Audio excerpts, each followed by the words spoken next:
síra wọn kó tó pààrọ̀ ìdí rẹ̀ àti pé ìnáwó lórí ẹ́ńjìnì ńlá rẹ̀ kò ní pọ̀ rárá. Ọba ní gbogbo ọjà rúbíà lójó lẹ́rùn. Ó sì lé ní igba àwọn ilé-iṣẹ́ tí wọ́n ń ṣe ẹ́ńjìnì ńláńlá jáde tí wọ́n fọwọ́ sí pé ó dára. Máa lo Total Energies ojúlówó epo ẹ́ńjìnì láti ìgbà pípẹ́. Hello, my name na Precious. If you sabi me, you suppose know say I no dey carry my me time play. Even though life too get wahala, but me I dey everly find time wey go dey for only me. Where stress abi noise no dey at all. Just me and something wey go refresh my vibe instanta. Na wetin make me love my 35cl plastic coke be dis o. E cool well well. Na just 300 naira. The price makes sense. Be like Precious. Carry your 35cl plastic coke now for 300 naira. Make you self enjoy better vibe instanta. December gbọ́nà tún yọ. December ń bẹ àmọ́ December ti MTN Yellow Tide yàtọ̀ gédégbé. Nínú ìjọba tó ń bú ni afẹ́fẹ́ ìfà oríṣiríṣi yìí máa ta gbangba dé. Bóyá tilẹ̀ yìí ni ẹni àbí tòkè òkun. Ó fẹ́ ṣe àríyá àbí fáwọn àfẹ́sọ́nà tí wọ́n ṣègbéyàwó.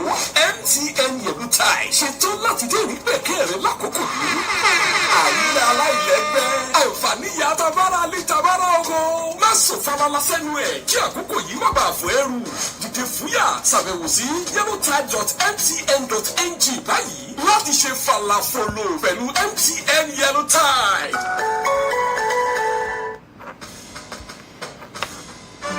The Muhammadu Buhari Main Library of Kwara State University.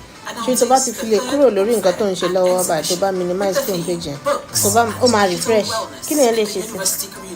The third edition of the book fair even tó bá ń fill form lọ́wọ́ tó bá kúrò ní page yẹn báyìí. at the Kwasu Mini Convocation Arena at 10 a.m. prompt. Sylvester Israel Ebonu, Head, Faculty and Satellite Campus Libraries, Admiralty University, Delta State, will deliver the keynote. Professor Abdul Salam University Librarian, Kwara State University, is the host, and Professor Sheikh Lukman Alade Jimon, Vice Chancellor, Kwara State University, Malete, is the chief host. The book fair promises to be educative and impactful. You are all invited. Professor Abdul Salam Abiodun Salman, University Librarian, Kwara State University, Malete, announcer. Today's review of newspaper headlines and editorials. First with the news.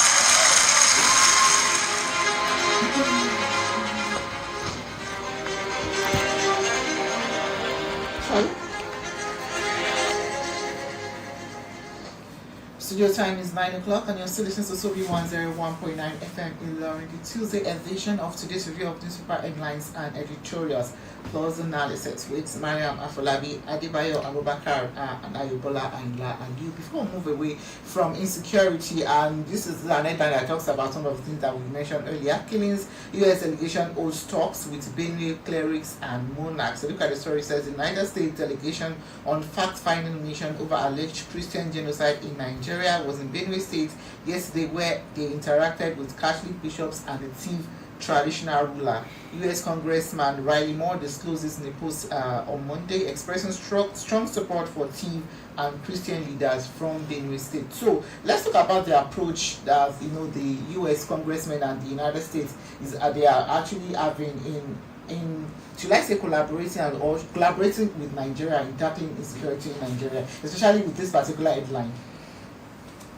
Well, I have always said it, and I believe that United States of America is a very great nation, and its greatness is not based on the lousiness of any of its leaders. Okay. It is based on the reason, the purpose, and the intelligence with which officials of its public institutions transact business of governance, both at home and abroad. Critical public office holders in America have been coming to Nigeria to engage with their counterparts in Nigeria, and that I must say has been very fruitful. Now they are coming down to have, first-hand, on-the-spot assessment, interacting with the victims themselves, to also realize that they must also be made aware that it is not only Benue State that is under siege. They should also remember Kwara. They should remember Borno. They should remember Sokoto. They should remember Kogi. They must remember Niger, Kaduna, Southern Kaduna, etc. They must remember all this and not, let their assistance be tailored towards dividing Nigeria. because we have a common enemy in those behind this insecurity. So it is commendable that they have the discipline, the diligence to come down here and interact with critical stakeholders with a view to identify areas of key partnership. For example, we have area of training, equipment, intelligence sharing. These are very key areas where America can be a very key partner. And if they make it available for us, that will be to their credit. And I know, in terms of manpower, we are not lacking. We are not lacking in courageous men. We are not lacking in the will to fight. That our security agents are not lacking in the will to fight. But what we are lacking is the right intelligence, the right equipment, the training and motivation. Because the war we are fighting is not a conventional war. America needs to know that this is not the type of war they fought in Vietnam. This is not the type of war they fought in Iraq. This is a type of war where the assaulter mingles with victims. So, and it's very difficult for you to identify who is who. So a different kind of approach is required, perhaps technology-driven, rooted in community intelligence gathering. So they need to make this available. So if they can do that for us, I believe in a matter of days, I've always maintained, it's not an exaggeration, in a matter of days, we will root out all these elements. I read a report yesterday, and I must say kudos to Nigerian security agencies, police, the military, and other paramilitary agencies. The kind of tough time they are giving those bandits that are domiciled along the borders of Kwara, Niger, and Kogi at the moment as we speak. Much cannot be divulged over this thing, but from what we gather, they are looking for escape route now. They are trapped, and that trapping is manifesting in the way and manner, the hunger that is biting them, driving them in their, like I said, victims that we've interacted with say that whenever they storm any village, the first thing they ask of is food and money. Food. That's to tell you they are hungry. And like Alaye said, starvation is a legitimate weapon of warfare. So let them starve to death. All right, let's move with Ayo. Well, there's one here on the page of Daily Trust. Here says that federal government unveils national policy on drug abuse in schools, and this was yesterday. Now, in as much as we parents want to see the innocence in our children, a lot happens in schools, but especially when it comes to drug abuse. Adebayo, would you say this policy is a welcome one, or is it too stringent? Well, because sometimes some people want to think that these are children. The federal government can only try. The real work lies with the parents. You know that some parents are addicts. Oh, yes. And they take drugs in presence of their children. Some are not addicts, but they are lackadaisical. They indulge their children in anything. Some maybe because they say, that's the only one I have. Please leave him, leave her. Those are the things. I'm not ruling out the influence of peer pressure. But then what the federal government is doing is the irreducible minimum a responsible government should do. But the efforts from the parental front must complement what the federal government is doing. And also, teachers too. And I also must commend one initiative by the Kwara State Governor when he said that those people who are going to be recruited as teachers should undergo drug tests.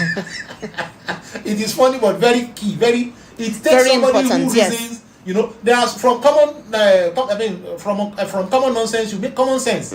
To some people that decision sounds pedestrian, but if you are a deep thinker, you will know that it goes a long way.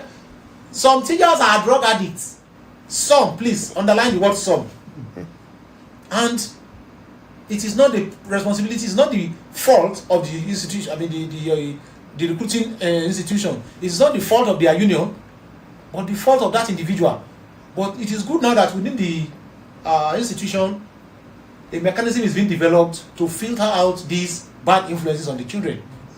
A teacher that is an addict, if he sees a pupil or a student who is also inclined towards that, he will take that as his stooge. Somebody that needs to be recorded, a mentee, somebody who mentor. And most of these drug peddlers, drug addicts, they use children because of their innocence.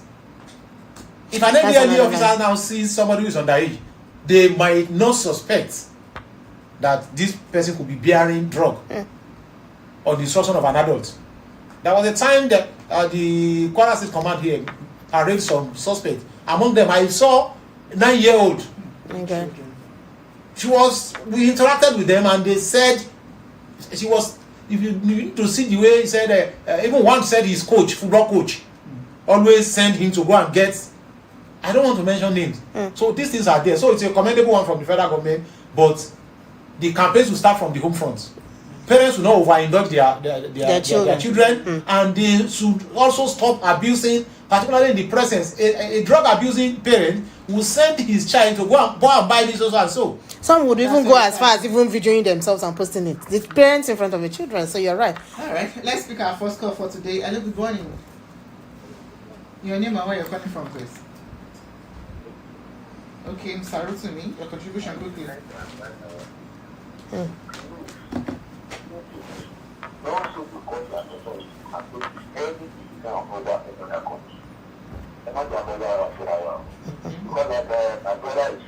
There's so many proceedings.